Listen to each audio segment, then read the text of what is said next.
26 January Lokuraja Shal o Shal Noruk Sawi Jing Prang Tangbedingni Montri Rotonal Nat Pula Agortola Gandigato Tongma Thikta Thnyarongni Bedio Thangai Badha Kotoni Banatishaga Yagulo Thikta Thnyarongni Bedio Khum Trang Yafarka Abni Yagulo Hain Hai Lichu Bagan Albert Ekapargo Thangai Thikta Thnyarongni Bedio Khumbogicha Abni Yagulo Thangai Shoikia Hapang Habana Kotor Muhakarona Aro বাধা কতনি বানাতি শাখা মন্ত্রী রতনলাল নাথ। প্রজাতন্ত্র দিবস এটা আমাদের দেশের বৃহত্তম দিন। যদিও 1947 সালে আমাদের দেশ স্বাধীন হয়েছে, কিন্তু আমরা কিভাবে চলব, আমরা কিভাবে অধিকার পাব, কার কি দায়িত্ব কর্তব্য, এই জিনিসগুলি তৈরি হয়েছিল না। এবং এই দিনটিতে সংবিধান কার্যকর হয়েছে, এই জন্য এটাকে প্রজাতন্ত্র দিবস বলে, রিপাবলিক ডে বলে অনেকে। তো আজকে এই দিনটি আমাদের দেশের জন্য অত্যন্ত গুরুত্বপূর্ণ। আমাদের দেশে বহু সরকার এসেছে, কিন্তু মানুষের এই সংবিধান যে কথিত জিনিসগুলি আমরা সঠিকভাবে উপলব্ধি করতে পারিনি। 2014 সন থেকে শুরু হয়েছে যে দেশের অগ্রগতি, বিশেষ করে কৃষি থেকে প্রযুক্তি সর্বক্ষেত্রে আজকে অভাবনীয় সাফল্য লাভ করেছে। এবং আমাদের বিদেশ নীতি বর্তমানে হলো the world is one family এবং নেশন ইজ ফার্স্ট, এই নীতিকে আমরা গ্রহণ করে চলেছি।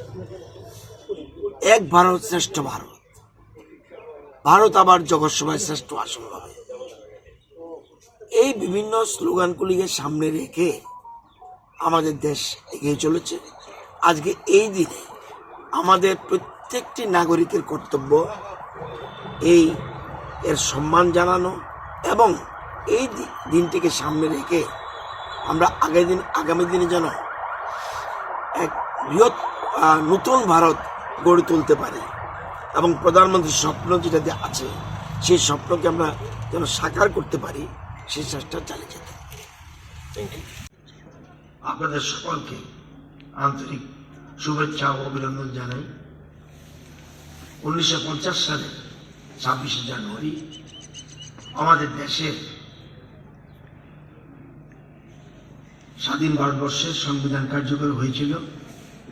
সেই মহান ঘটনাটিকে সম্মান এবং শ্রদ্ধা জানাতে আমরা প্রতি বছর 26শে জানুয়ারি তারিখে দেশময় প্রজাতন্ত্র দিবস পালন করে থাকি।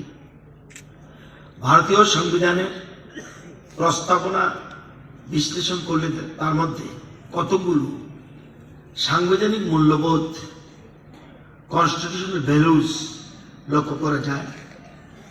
এই সাংবিধানিক মূল্যবোধগুলি হল সার্বভৌমত্ব, গণতন্ত্র, প্রজাতান্ত্রিক চরিত্র, ন্যায় বিচার, স্বাধীনতা, সাম্য, ভ্রাতৃত্ব, ব্যক্তির মর্যাদা, জাতির ঐক্য ও সংহতি, প্রকৃত মানব কল্যাণ ও মানব উন্নয়নের লক্ষ্যে ভারতের সংবিধানে এই সকল মূল্যবোধের সংযুক্তিকরণ, মানব সম্পদের বিকাশ আমাদের দেশে সর্বাধিক গুরুত্ব লাভ করেছে। আমরা ভারতীয় সভ্যতার চিরকালে সাম্য ও জাতীয় ঐক্যের জয়গান করেছে। এক জাতি, এক প্রাণ, একতা, এটাই আমাদের জাতীয় আদর্শ বলে বিবেচিত হয়ে আসছে সুদীর্ঘ অতীত থেকে। ভারত বহু ভাষাভাষীর দেশ, এখানে বিভিন্ন ধর্ম, বিভিন্ন বর্ণ, বিভিন্ন জাতির লোকের বসবাস, বিচিত্র তাদের পোশাক, বিচিত্র তাদের আচার সংস্কৃতি, কিন্তু ভারতীয় জাতীয় পতাকার সামনে প্রতিটি মানুষ শ্রদ্ধা ও ভালোবাসায় অবনীতশীল। এই যে আমাদের জাতীয় ঐক্যবোধ, এটাই আমাদের জাতীয় চরিত্র। স্বাধীনতা পরবর্তী ভারতবর্ষ সকল রকম সাংবিধানিক দায় দায়িত্ব পালনের চেষ্টা জারি থাকলেও সার্বিক সফলতা আমাদের দেশ অর্জন করতে পারে।